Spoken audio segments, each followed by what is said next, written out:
Welcome back. आप देख रहे हैं बनो अपना फाइनेंस मिनिस्टर और शो का वो पड़ाव जहां पर दर्शकों को बेसब्री से इंतज़ार होता है उनके सवालों के जवाब का। और लाइव दर्शकों को हम जोड़ते हैं, फ़ोन लाइन पे जुड़ते हैं दर्शक, और साथ ही सोशल मीडिया के ज़रिए सवाल जो भेजते हैं वो भी हम शामिल करते हैं। ख़ासतौर से फेसबुक, एक्स और ट्विटर, यूट्यूब पर बहुत सवाल आते हैं। तो चलिए हम दर्शकों से बातचीत शुरू करते हैं। उससे पहले हमारे जो आज के मेहमान हैं उनसे मिलवाते हैं आपको। Pankaj Matwal, MD optima money managers, और चक्रवर्धन कुपाला, ईडी और को फाउंडर प्राइम वेल्थ फिनसर्व। आप दोनों का ही स्वागत है हमारी इस बेहद खास पेशकश में। और दर्शकों की फाइनेंशियल प्लानिंग की शुरुआत करें। इस कड़ी में उमेश मेरे साथ जुड़ गए हैं फ़ोन लाइन पर, मेरे पहले दर्शक। उमेश जी नमस्कार, कैसे हैं?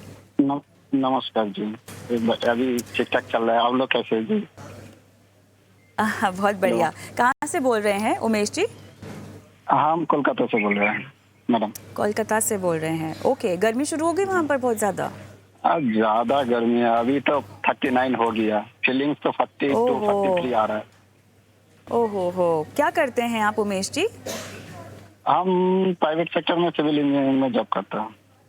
अच्छा सर, आपका पोर्टफोलियो आपने हमें भेजा, थैंक यू सो मच। आपकी फाइनेंशियल प्लानिंग हम करवाते हैं। कुछ फंड्स जो आपके पोर्टफोलियो में है, मैं एक बार नाम ले लेती हूँ जो आपने जानकारी हमें दी है।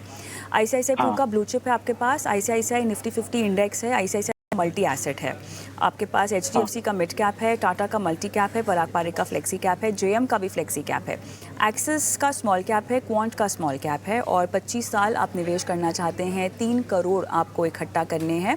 और स्टेप अप आप नहीं कर पाएंगे, ये आपने बोला है? हाँ। आप निवेश की राशि नहीं बढ़ा पाएंगे, है ना? हाँ, होगा तो 2-4 साल 5 साल के बाद, अभी नहीं। हाँ हाँ, तो बेसिकली यही बात होती है कि जब भी आपसे मुमकिन हो सके, है ना, आप अपने निवेश को बढ़ाने की कोशिश करें। भले ही वो 500 रुपये से ही क्यों ना हो, लेकिन जितना हो सके आप बढ़ाने की कोशिश करें। आप कह रहे हैं 3 से 4 साल के बाद हो, तो 3 से 4 साल के बाद ही सही। लेकिन क्या अभी आप जो इन्वेस्टमेंट कर रहे हैं वो राशि क्या पर्याप्त है? स्टेप अप करना भी होगा तो कितना आपको बढ़ाना पड़ेगा? जो फंड आपने सिलेक्ट किए हैं क्या वो सही हैं या नहीं है, इन सब की पड़ताल करनी होगी। और आपका लक्ष्य भी काफ़ी बड़ा है। अच्छी बात यह है कि बीच में 25 साल का आपके पास समय है। 25 साल में आपको इन्वेस्टमेंट करनी है डिसिप्लिन्ड तरीके से, रेगुलर आपको निवेश करना है। अगर आप ये एक अपने गुरु मंत्र बांध लें तो मेरे ख्याल से काफ़ी हद तक जो है आप अपने लक्ष्य को पाने की ओर बढ़ सकते हैं। लेकिन पा पाएंगे कि नहीं पा पाएंगे वो चेक कर लेते हैं। पंकज जी, तो देखिए हर कैटेगरी का उम्दा फंड है इनके पास। तो फंड्स की अगर मैं क्वालिटी देखूं, स्टैंड अलोन क्वालिटी, तो वो बहुत अच्छी है। लेकिन क्या बढ़िया फंड्स पोर्टफोलियो में डाल देने से बढ़िया रिटर्न भी मुझे मिलेगा क्या? कविता जी नमस्कार, बिल्कुल सही कहा आपने। देखिए फंड्स बिल्कुल अच्छे हैं, लेकिन यहाँ पर 2 बातें बहुत ही इंपॉर्टेंट हैं। एक तो लंबा नजरिया, 25 साल की हम बात कर रहे हैं, तो उस हिसाब से आपको देखना चाहिए कि किस तरह के फंड्स होने चाहिए। सुटेबिलिटी ऑफ फंड्स, तो ये एक बात है कि फंड्स अच्छे हैं, बट आपके लिए सुटेबल है कि नहीं जाना जरूरी है। दूसरी बात यह है कि यहाँ पर अगर हम देख रहे हैं कि 12,000 रुपए की एसआईपी हो रही है पर मंथ की, और उसमें 9 फंड्स हैं, तो मेरे हिसाब से फंड्स ज्यादा हैं। तो उमेश जी, यदि आपने शुरुआत अभी की है तो थोड़ा सा बदलाव कर सकते हैं आप पोर्टफोलियो में, क्योंकि जब मल्टी कैप फंड में आप निवेश करते हैं तो मल्टी कैप के जरिए भी आपका निवेश large cap, mid cap, small cap सभी में होता है, और आपके पास अलग से भी mid cap, small cap funds हैं। तो बदलाव का सजेशन यह है कि टाटा मल्टी कैप फंड और जेएम फ्लेक्सी कैप फंड, जैसा मैंने कहा फंड्स अच्छे हैं, लेकिन स्कीम थोड़ी कम हो जाए, इस हिसाब से कहूंगा कि इन दोनों को आप डाइवर्ट कर दें HDFC mid cap opportunities fund में। उसमें आपकी एसआईपी कम है, 1,000 रुपए की, थोड़ा बढ़ जाएगा अमाउंट, और बाकी में आप जैसे है वैसे रहने दें। दूसरी बात यह है कि टारगेट जो है, यदि आप स्टेप अप नहीं भी करते हैं तो 3 करोड़ रुपए इकट्ठा करने के लिए 25 साल में करीब 15% का सीएजीआर आना चाहिए, जो लंबे समय में उम्मीद कर सकते हैं कि ऐसा पॉसिबल है। तो आप टारगेट अचीव कर सकते हैं, लेकिन फिर भी कहूंगा कि 25 साल के हिसाब से आपको जब भी मौका मिले तब टॉपअप जरूर करना चाहिए। स्टेप अप करें या समय समय पर बढ़ाते रहें, और उससे एक तो आसान होगा टारगेट अचीव करना, दूसरा अमाउंट और भी बड़ा हो तो बेहतर होगा, क्योंकि इन्फ्लेशन की वजह से समय के साथ पैसे की वैल्यू कम होती है। तो उस हिसाब से भी जब समय मिले, जब मौका मिले, तब आप जरूर अमाउंट को बढ़ाएं। और बाकी अचीव होता हुआ आपका पोर्टफोलियो दिखाई दे रहा है। All the best to you. Umesh ji, कोई सवाल पूछना है आपको? नहीं मैडम, ठीक है। All the best, all the best. Pankaj ji, एक सवाल आप मुझे ये बताइए, जब सवाल मुझे आपसे पूछना है, अब देखिए फ्लेक्सी कैप तो इन्होंने 2 अपने पोर्टफोलियो में डाल रखे हैं, स्मॉल कैप भी 2 डाल रखे हैं, बट देखिए स्मॉल कैप का जो यूनिवर्स होता है पंकज जी, वो तो बड़ा होता है। तो आपके पास अगर आप 2 फंड भी रखें तो बहुत चांसेस हैं कि शायद आपको डाइवर्सिफिकेशन उस कैटेगरी में मिल जाए, क्योंकि इतना ज़्यादा फंड मैनेजर के पास यूनिवर्स होता है सिलेक्शन का ना। अब ये जो जेएम फ्लेक्सी कैप है और पराग पारेख फ्लेक्सी कैप है, क्या ये दोनों ही एक ही मार्केट कैप पर आधारित हैवी वेटेड फंड्स हैं? किस तरह से ये अक्रॉस मार्केट कैप्स डिवाइडेड हैं, कितने सिमिलर हैं और कितने अलग हैं? कुछ बताएं ये 2 फंड फ्लेक्सी कैप फंड्स के बारे में। ये दोनों काफी अलग हैं। देखिए, फ्लेक्सी कैप का जो बेंचमार्क होता है अक्सर निफ्टी 500 होता है। तो यहाँ पर एक्सपेक्टेशन तो होती है कि large cap, mid cap, small cap सभी में एक्सपोजर लिया जा सकता है। लेकिन यदि आप देखें इन 2 फंड्स के पोर्टफोलियो को, तो पराग पारिख फ्लेक्सी कैप फंड का जो एक्सपोजर है वो मेजरली लार्ज कैप में है और 16% के आसपास इंटरनेशनल एक्सपोजर भी है। लेकिन यदि आप देखेंगे JM financial flexi cap fund, इसका एक्सपोजर लार्ज कैप के साथ साथ मिड कैप में भी है, थोड़ा स्मॉल कैप में भी है और इंटरनेशनल एक्सपोजर यहां पर नहीं है। तो काफी हद तक दोनों के जो अंडरलाइंग पोर्टफोलियोज हैं वो अलग है एक दूसरे से। तो अक्सर हम देखते हैं कि जब बात होती है लार्ज कैप की या मिड कैप, स्मॉल कैप की, तो यहां पर काफी हद तक एक जैसा पोर्टफोलियो देख सकते हैं। बट फ्लेक्सी कैप में डिपेंड करता है कि फंड मैनेजर्स अपने फंड को कैसे मैनेज करना चाहते हैं। तो 2 फंड्स का जो एग्जांपल आपने दिया यहां पर, दोनों के पोर्टफोलियो में काफी अंतर है। और राइट, चलिए, तो यहाँ पर बहुत ज़रूरी है क्योंकि आप एक ही कैटेगरी के बेस्ट परफॉर्मिंग फंड्स पोर्टफोलियो में डाल रहे हैं। कई बार ऐसा होता है कि डाइवर्सिफिकेशन का एक पर्पस सॉल्व हो जाता है, लेकिन कई बार सेम तरह की उनकी स्ट्रैटेजी होती है और सेम तरह के फंड्स अगर पोर्टफोलियो में डाल देंगे तो आप मुनाफा शायद उतना नहीं कमा पाएंगे जितना ही डाइवर्सिफिकेशन के तरीके से आप कमा पाएंगे। तो ये कुछ बातें हैं जो समझ में आनी चाहिए दर्शकों को। ज्योति सिंह का मैं सवाल लूँगी और चलिए, इनका जो सवाल है वो मेरे ख्याल से चक्रवर्धन जी के पास है और इनका सवाल इनके पति पूछना चाहते हैं। नमस्कार सर, क्या नाम है आपका? नमस्ते मैम। जी सर नमस्ते, कहाँ से बोल रहे हैं? मैं हापुड़ से बोल रहा था। अच्छा, आपकी वाइफ कहाँ पर है सर? सवाल तो उन्होंने भेजा था ज्योति जी ने। हाँ, मेरे मोबाइल से भेज दिया था, बात चल रही थी हम लोगों की आपस में। अच्छा, तो उन्होंने ही भेज दिया था। चलिए बहुत बढ़िया, बताइए। 10,000 की SIP करानी थी पर मंथ की, तो ठीक उसके है लिए सर, ओके। फंड बता दीजिए कोई। तो कितने साल तक करेंगे? 15-20 साल तक? हाँ, 20 साल लगभग मंथ, 20 से 25 20 साल लगभग, ठीक है। सर आपका नाम नहीं बताया आपने मुझे। मेरा नाम संजय सिंह है। संजय जी, तो 15-20 साल करेंगे तो 20 साल के बाद कुछ कॉर्पस भी इकट्ठा करना है क्या? कुछ आपको एक मुश्त रकम? हाँ, बच्चे भी छोटे हैं, 1-2 साल के, तो उनके पढ़ाई के लिए। तो उनकी पढ़ाई लिखाई के लिए आपको पैसे जोड़ने हैं। अच्छा, 10,000 से शुरुआत तो कर रहे हैं, इसको बढ़ाएंगे भी क्या? हाँ, बाद में बढ़ाएंगे 1-2 हजार करके। ठीक है, चलिए बहुत बढ़िया। पहला निवेश है आपका इक्विटी बाजार में म्यूचुअल फंड के जरिए, क्या आप शेयर्स वेयर्स भी खरीदते हैं? नहीं, बस म्यूचुअल फंड करना चाह रहे थे। अच्छा, ऑल राइट। चक्रवर्धन जी, आपके पास ही आऊँगी, आपके पास है इनका सवाल। तो इनकी वाइफ तो नहीं आई फ़ोन पर, संजय जी ने सवाल पूछा है उनके बिहाफ पर। 20 साल का समय तो देखिए बहुत अच्छा है और पहली बार निवेश कर रहे हैं इक्विटी बाज़ार में, म्यूचुअल फंड का रास्ता अपनाया है, वो भी बहुत अच्छी बात है। लेकिन एक टारगेट नहीं है उनके पास, है ना? बच्चों की पढ़ाई लिखाई के लिए अगर पैसे इकट्ठा करने हैं तो ज़रूरी है कि महंगाई, एजुकेशन, इन्फ्लेशन को ध्यान में रखना है। बच्चों को भारत में पढ़ाना है, विदेश में पढ़ाना है। कुछ बातें हैं जो शायद आप बेसिक अगर प्लान कर ले तो शायद इन्वेस्टमेंट की जर्नी आपकी आसान हो जाएगी। शुरुआत कर रहे हैं ज्योति सिंह और संजय सिंह जी, तो ज़रूरी है कि हम उनको मार्गदर्शन दें, बताइए। देखिए, म्यूचुअल फंड्स में इन्वेस्ट करना काफी सारे फैक्टर्स पे डिपेंड करता है एंड इन फैक्टर्स में सबसे ज्यादा इंपॉर्टेंट होता है कि आपका रिस्क एपेटाइट। आपने अभी तक इन्वेस्ट नहीं करा है, अभी आप स्टार्ट कर रहे हैं। अगर आप ज्यादा रिस्क नहीं लेना चाहता है तो लो रिस्क फंड्स जैसे लार्ज कैप, मल्टी एसेट, और हाइब्रिड बैलेंस फंड से आप इन्वेस्टमेंट शुरू कर सकते हैं। मत शुरू में आप एसआईपी ये बैलेंस्ड फंड से आप स्टार्ट कर सकते हैं। अगर आप ज्यादा रिस्क लेने के लिए तैयार है तो आप 5,000 every month flexi cap and multi cap funds में डाल सकते हैं एंड बचा हुआ 5,000 जो है वो लार्ज कैप में शिफ्ट कर सकते हैं। ये कॉम्बिनेशन आपको रिटर्न के साथ स्टेबिलिटी भी दे देगा और आप 15-20 इयर्स का टाइम फ्रेम लेके चल रहे हैं तो लॉन्ग टर्म में आपको कंपाउंडिंग का अच्छा बेनिफिट हो सकता है। एंड जैसा बोला था अपने बच्चों के लिए प्लान कर रहा है, अभी बच्चों के लिए एजुकेशन का इन्फ्लेशन भी आप कंसिडर करना है। उसका हिसाब से आप जैसा अभी इन्वेस्टमेंट स्टार्ट कर रहा है, आगे जैसा आपका इनकम बढ़ता है उसका हिसाब से ये एसआईपी भी तो आप थोड़ा स्टेप अप या थोड़ा इंक्रीज करके जाने से बहुत फायदा हो सकता है। जी आप बोलिए।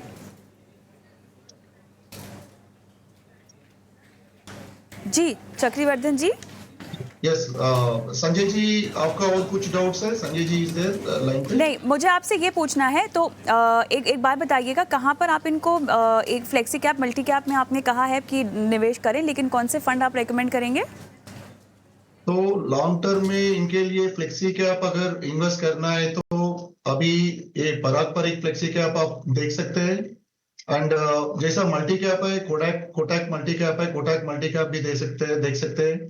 ये अगर कंजर्वेटिव में स्टार्ट करना चाहता है, कंजर्वेटिव के लिए तो ICICI multi asset and hybrid में टाटा बैलेंस्ड फंड्स, ये बैलेंस्ड से भी ये शुरू कर सकते हैं।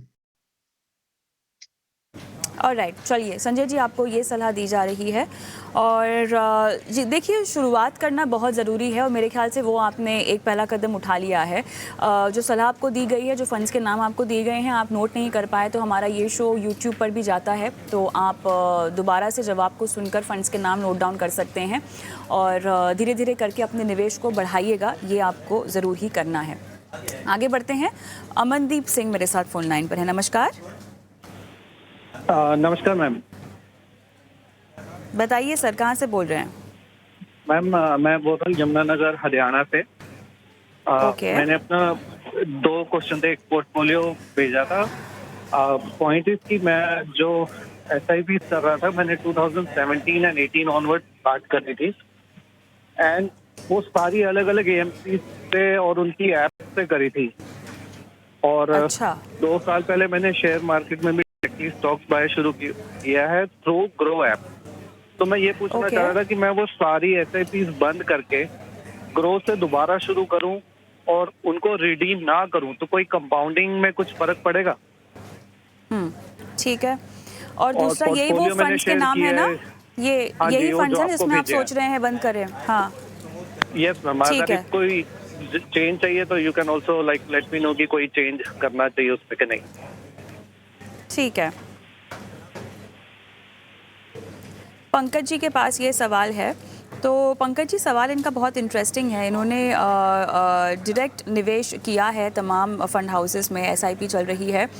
अब क्योंकि ये ग्रो ऐप पर गए हैं और वहाँ पर मेरे ख्याल से उनको थोड़ा सा सुविधा लग रहा है बिकॉज उनका इक्विटी पोर्टफोलियो ऑलरेडी वहाँ पर बना हुआ है, तो डायरेक्ट बंद करके ग्रो से अगर आप जाना चाहें तो वो किया जा सकता है या कोई ख़ास फ़र्क नहीं है, आप इसी को ही कंटिन्यू करें। फंड्स पे मैं बाद में आऊँगी, लेकिन फ़िलहाल प्रोसेस, क्योंकि ये प्रोसेस को लेके सवाल बहुत दर्शकों के जहन में होता है कि हम एएमसीज़ की वेबसाइट्स या ऐप्स पे जाके कर लें या हम किसी पोर्टल के ज़रिए करें।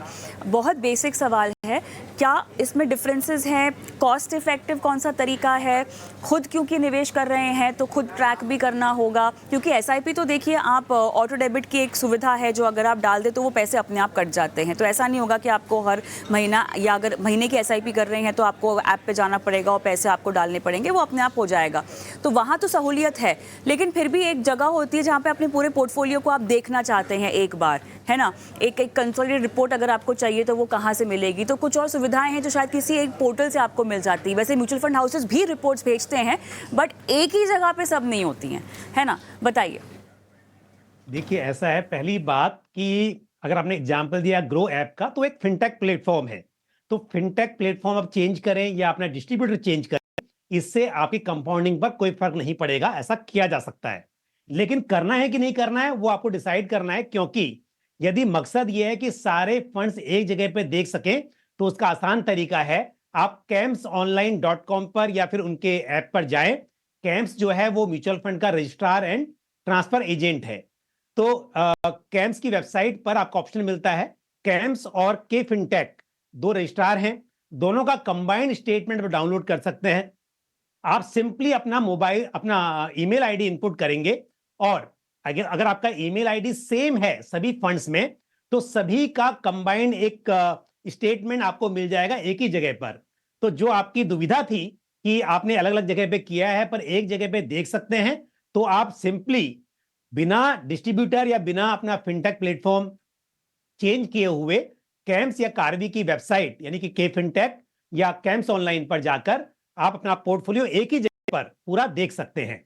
और दूसरा आपने पूछा कि क्या चेंज कर सकते हैं, तो चेंज करेंगे, बिल्कुल कर सकते हैं, कोई कंपाउंडिंग पर फर्क नहीं पड़ेगा, स्कीम सेम होंगी, पैसा सेम होगा, तो आपके रिटर्न्स भी सेम ही होंगे। अब मैं इनके फंड्स पर आती हूँ, कैसे लगे आपको इनके फंड्स?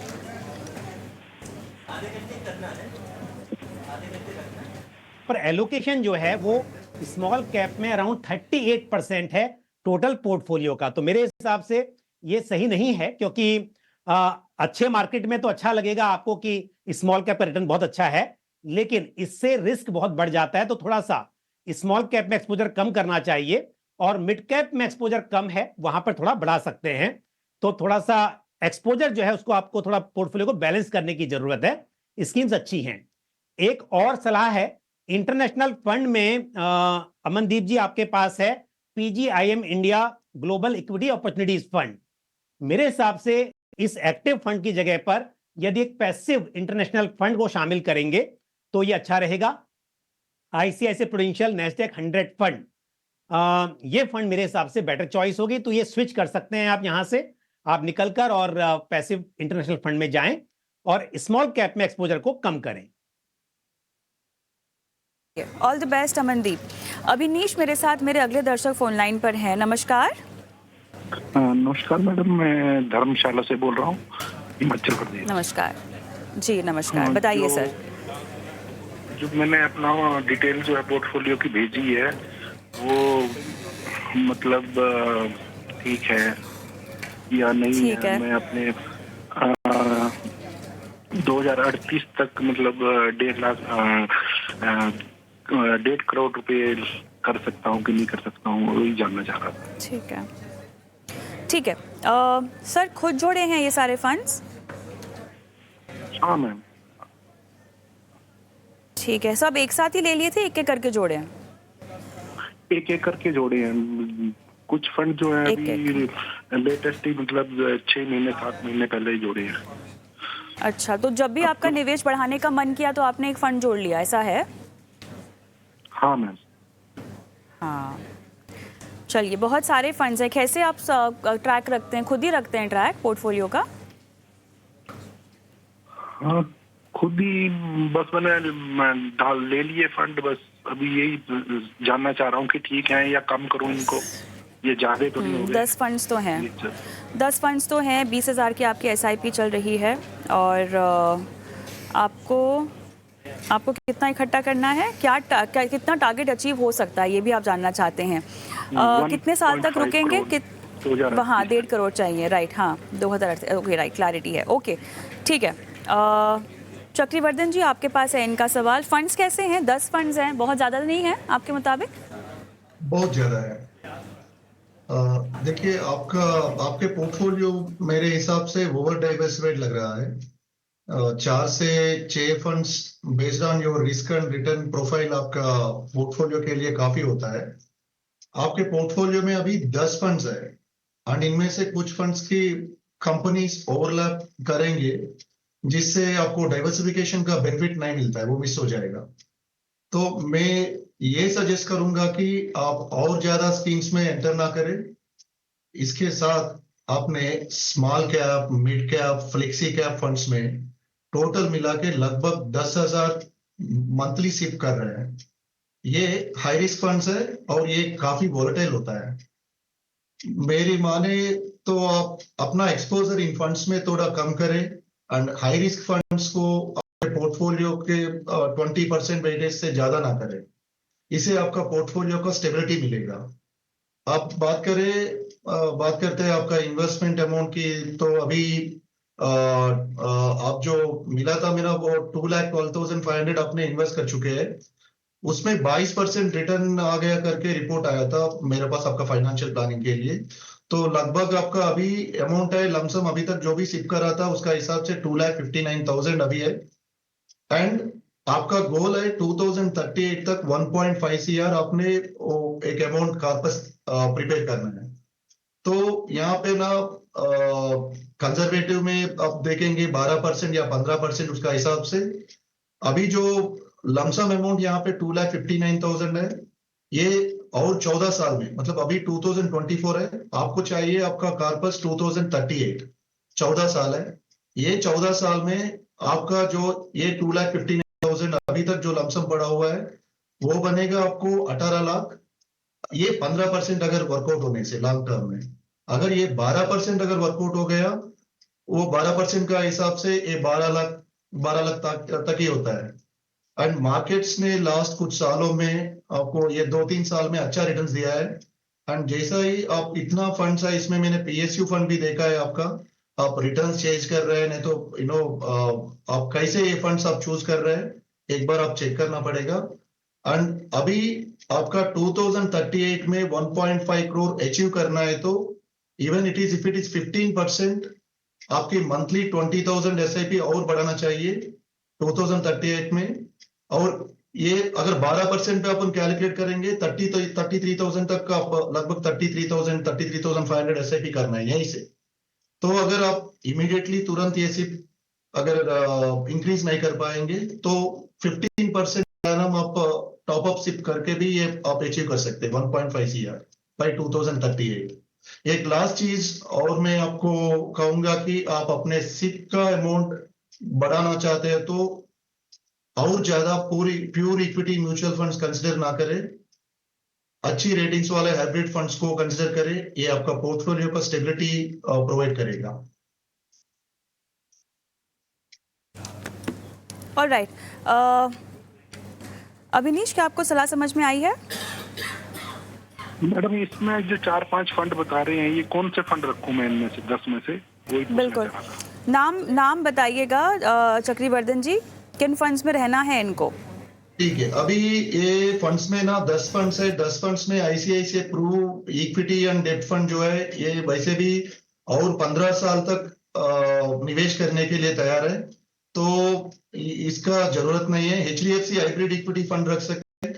ये large and mid cap SBI का भी रख सकते हैं एंड फ्लेक्सी कैप भी रख सकते हैं। आप 4 to 6 फंड्स का कैटेगरीज में बोल सकता हूं आपको। एक तो मल्टी एसेट होना चाहिए, one is large and mid. Multi asset में आप ICICI मल्टी एसेट कंसिडर कर सकते हैं।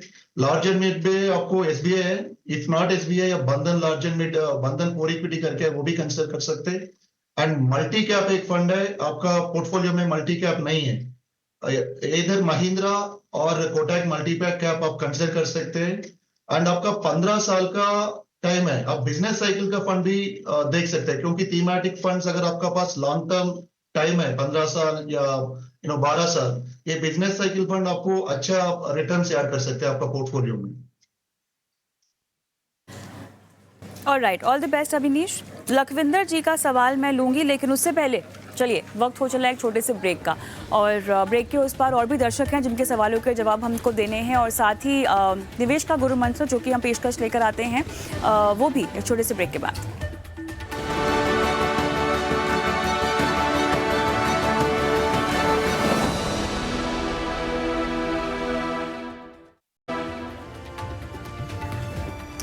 वेलकम बैक, और हम दर्शकों के सवालों के जवाब दे रहे हैं वन अपना फाइनेंस मिनिस्टर में लखविंदर सिंह जी मेरे साथ फोन लाइन पर, जिनका सवाल पंकज जी को जाएगा।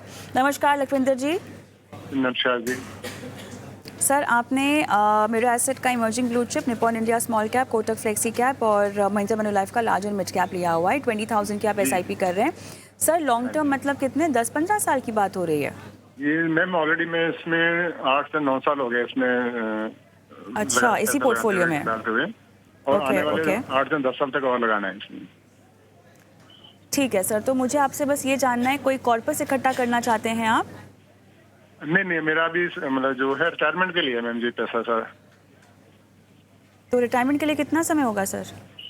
और 10 साल के आसपास, और मेरी एज अभी है 54। ओके, ठीक है, 10 साल तक ठीक और है। लगाना है इसमें जी। चलिए, ओके, सलाह लेते हैं हमारे प्लानर से। पंकज जी। देखिए लखविंदर जी, आपका पोर्टफोलियो अच्छा है, स्कीम की चॉइस भी अच्छी है और एलोकेशन भी अच्छा है। आपने 4 ही स्कीम रखी हुई हैं, बहुत ज्यादा स्कीम नहीं है, और मेजर एलोकेशन जो है लार्ज एंड मिड कैप में है आपका। 2 scheme large and mid cap है, और आपका जो फ्लेक्सी कैप है, कोटक फ्लेक्सी कैप, उसका एलोकेशन भी अराउंड 20% मिड कैप में है, बाकी 80% लार्ज कैप में है। और स्मॉल कैप के लिए एक स्कीम आपके पास में है, तो उसके जरिए थोड़ा एक्सपोजर मिल रहा है आपको। तो बेहतरीन पोर्टफोलियो है, अच्छा एलोकेशन है। एक चीज मिसिंग है, वो है इंटरनेशनल फंड। अगर आप चाहें कि स्कीम ऐड करनी है आपको या पैसा बढ़ाना है, तब आप एक इंटरनेशनल फंड को ऐड कर सकते हैं, अदरवाइज सब कुछ ठीक है। जी, कोई सवाल पूछना है पंकज जी को? इंटरनेशनल फंड कौन सा सजेस्ट करेंगे? नेशनल पंकज जी में कौन सा बताया आपने? हाँ, पैसिव फंड आप लें, और आईसीआईसीआई प्रूडेंशियल नेस्डैक 100 फंड, ये एक इंडेक्स फंड है, international index fund, US based companies में इन्वेस्ट करता है। तो नेस्डैक 100 इसका इंडेक्स है, इसमें आप कर सकते हैं। ऑल द बेस्ट लखविंदर जी, और हम भी शो को बढ़ाते हैं, सीधा रुख कर लेते हैं निवेश के गुरु मंत्र की ओर।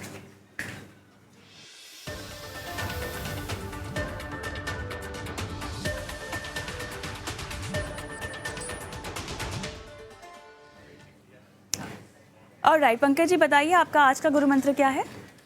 बिल्कुल, देखिए आज मैं कहूंगा कि कई बार हम देखते हैं कि यंग इन्वेस्टर्स रियल एस्टेट में इन्वेस्ट करते हैं, और वो भी कई बार तो लोन लेकर भी करते हैं, और ये बिल्कुल भी सही नहीं है। वजह यह है कि initial years of your career, उस टाइम पर यदि आप पैसे को ब्लॉक कर देंगे तो पैसा ज्यादा ग्रो नहीं होगा।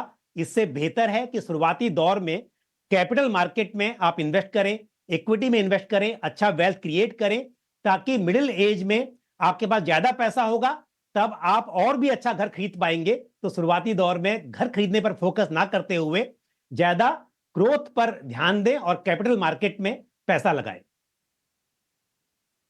तो यहाँ पर जरूरी है कि बहुत ही अर्ली एज में जो है आपको बाजार से जुड़ जाना चाहिए, ताकि लंबी अवधि में आपको महंगाई को मात देने वाला रिटर्न भी मिल सके। चलिए चक्रवर्धन जी, आप बताएंगे आपका गुरु मंत्र क्या है आज का? ये investing in mutual funds is more about planning. आपका अपना गोल्स जो है वो गोल्स का हिसाब से इन्वेस्ट करना चाहिए।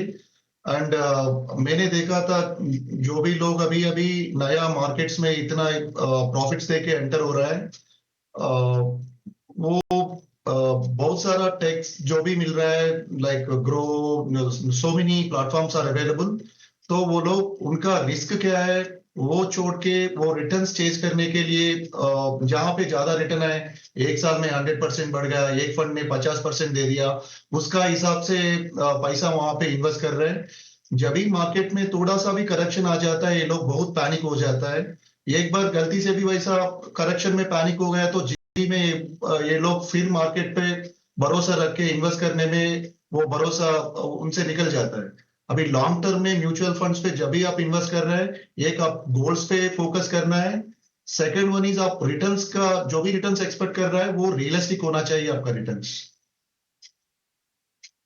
ये हमारे आज के एक्सपर्ट्स के गुरु मंत्र। लेकिन आतिश चौहान का एक सवाल लूंगी, उन्होंने यूट्यूब के जरिए सवाल भेजा है। 1 करोड़ चाहिए 15 साल में, एसआईपी भी करनी है, और एसआईपी जहाँ कर रहे हैं फिलहाल एक्सिस ब्लू चिप है, एक्सिस फ्लेक्सी कैप है, एसबीआई का स्मॉल कैप और अकबारी का फ्लेक्सी कैप। तो फंड्स चुने गए क्या सही है या नहीं है, लॉन्ग टर्म में रखने चाहिए कि नहीं रखने चाहिए? 1 CR का लक्ष्य है, और एसआईपी और बढ़ानी है या नहीं, ये भी इनको जानना है। चक्रवर्धन जी, आपके पास है आतिश का सवाल, आतिश चौहान का। यस, आतिश चौहान जी, आपका म्यूचुअल फंड पोर्टफोलियो देखकर ये समझ आ रहा है कि आपने रिस्क रिटर्न को बैलेंस करने की अप्रोच से ही फंड सेलेक्ट किया है। आपके पोर्टफोलियो का वेटेज देखे तो 25% लो रिस्क म्यूचुअल फंड्स है एंड 75% हाई रिस्क है। आपके चुने हुए फंड्स में ब्लू चिप फंड्स आपको एक डिसेंट रिटर्न के साथ स्टेबिलिटी प्रोवाइड कर देंगे, इसलिए आप ब्लू चिप फंड्स के साथ कंटिन्यू कर सकते हैं। बचे हुए पोर्टफोलियो को देखे तो flexi cap funds and small cap funds का वेटेज ज्यादा है। ये बहुत हाई रिस्क फंड्स है as compare to blue chip funds. As compare to blue chip funds ये आपको ज्यादा रिटर्न्स भी दे सकता है, but still I suggest flexi cap and small cap funds का एक्सपोजर कम करना चाहिए। 75% से रिड्यूस करके 30-40% तक आप रख सकते हैं। एंड आंसर है आपका, एक क्वेश्चन है क्या आपका 1 करोड़ है जो टारगेट है आपका, क्या आपका चूज किया हुआ फंड्स वो अच्छे है नहीं है, ये तो काफी सब्जेक्टिव सवाल है। इसके लिए आप फंड के लास्ट 3 या 5 साल का परफॉर्मेंस वो फंड का बेंचमार्क से ही कंपेयर करके देख सकते हैं। ये आपको एक फेयर आइडिया दे देंगे कि आपके फंड्स कैसा परफॉर्म कर रहे हैं। एक इंपॉर्टेंट चीज जो मैं देख रहा हूं, आपने 2 फ्लेक्सी कैप फंड्स पोर्टफोलियो में इंक्लूड किया है एंड इन दोनों फंड्स में कई कंपनीज आपको सेम दिखने को मिलेगी एंड ये चीज आपको डाइवर्सिफिकेशन बेनिफिट नहीं दे रहा है। तो आपको कोई भी एक फ्लेक्सी कैप फंड आप रिप्लेस कीजिए एक मल्टी कैप या मल्टी एसेट फंड के साथ। और आंसर टू आपका गोल है 1 करोड़, वो भी आपका 1 करोड़ के लिए तो आपको लॉन्ग टर्म तक आपके इन्वेस्टमेंट को होल्ड करना चाहिए और इसलिए आप थोड़ा एक्सपोजर हाई रिस्क फंड्स में रख सकते हैं क्योंकि लॉन्ग रन में वो आपको अच्छा रिटर्न्स दे सकते हैं। अभी आप मंथली 8,000 की सिप कर रहे हैं, अगर आप एनुअल बेसिस पे 15%, अगर मैक्सिमम 15% का भी रिटर्न जनरेट कर पाते हैं तो 15 साल में आप अभी जो करंट 8,000 कर रहे हैं उस सिप का हिसाब से 54 लाख ओनली एक्यूमुलेट कर पाएगा। अगर ये 15% छोड़ के अपन 12% का हिसाब से अगर कैलकुलेट करेंगे ये तो आपको कई 40 लाख, लगभग 40 लाख तक ही कर पाएगा।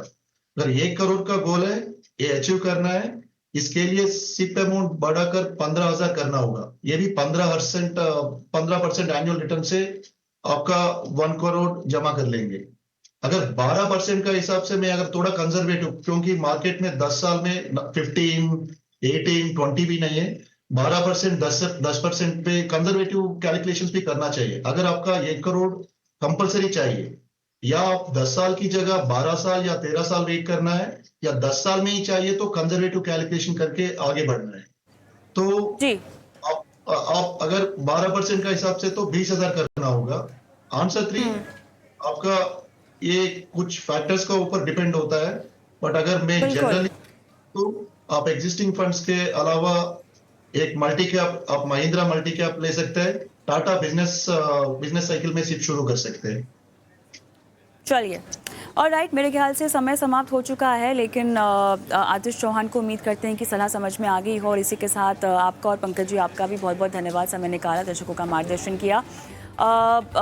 शो पर जाते जाते आपको हम छोड़े जा रहे हैं हमारे व्हाट्सएप नंबर के साथ और साथ ही वो ज़रिया जहाँ तक आप हम तक पहुँच सकते हैं हमारा यूट्यूब चैनल का है जहाँ पर सारे शोज़ जाते हैं। आप लाइव शोज़ भी देख सकते हैं, पुराने शोज़ भी देख सकते हैं, कमेंट बॉक्स पे अपने सवाल भी छोड़ सकते हैं। नमस्कार।